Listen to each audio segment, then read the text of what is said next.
अरे वा, काय आणले? मच्छी आहे, पॉपलेट आणले आणि इथे कोळंबी आहे.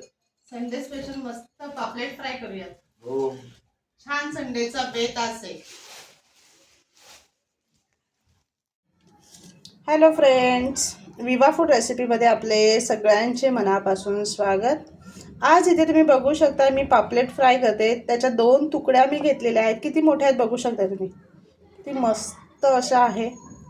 आता हे आम्ही फ्राय करणार आहे. त्याच्यासाठी इथे काय करणार आहे, आलं आणि लसूणाची पेस्ट घेतलेली आहे. ती पेस्ट पहिले आपण लावून घेऊया सगळीकडे. दोन्ही बाजूनी छान आपल्याला लावून घ्यायची आहे. इथे अर्धा लिंबाचा ज्यूस घेतलेला आहे. आता हे सुद्धा आपल्याला याच्यावरती टाकून घ्यायचे. खूप छान चव येते लिंब टाकून त्याच्यावरती फ्राय केलं ना, ते आंबटपणा एवढा मस्त लागतो ना त्याला. आणि आलं लसणाची पेस्ट टाकायची. तर व्यवस्थित इथे मी दोन्ही बाजूनी हे आलं लसणाची पेस्ट आणि लिंबू दोन्ही लावून घेतलेलं आहे. आता ह्याच्यामध्ये ना आपण हळद टाकून घ्यायची आहे. ह्याच्यामध्ये मसाला घरगुती इथे मी आगरी मसाला घेतलेला आहे, ते टाकून घ्यायचं आहे. 1 चमचा मसाला टाकते आणि चवीप्रमाणे मीठ टाकायचं आहे. आणि हे सर्व आपल्याला दोन्ही बाजूने असं व्यवस्थित लावून घ्यायचं आहे.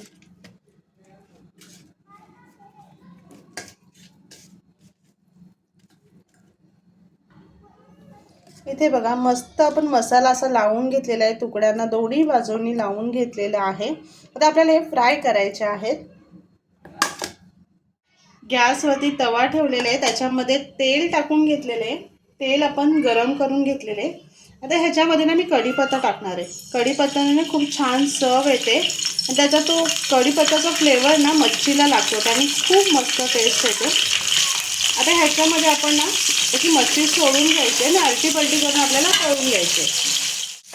मच्छी आपण पलटी करून घ्यायची आणि दोन्ही बाजूने आपल्याला ते फ्राय करून घ्यायचं आहे.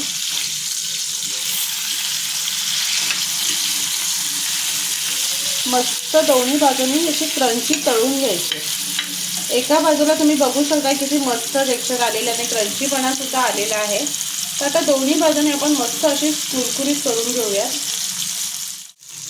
बघू शकता किती मस्त असं आपला पापलेट तयार झालेला आहे. बघूनच कळतंय किती टेस्टी झाला आहे आणि मस्त त्याला असा क्रंचीपणा आलेला आहे. कशी वाटली आजची आपली रेसिपी नक्की कमेंट करून सांगा.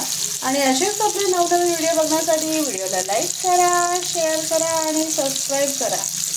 तर आता भेटूयात आपण पुढच्या व्हिडिओमध्ये.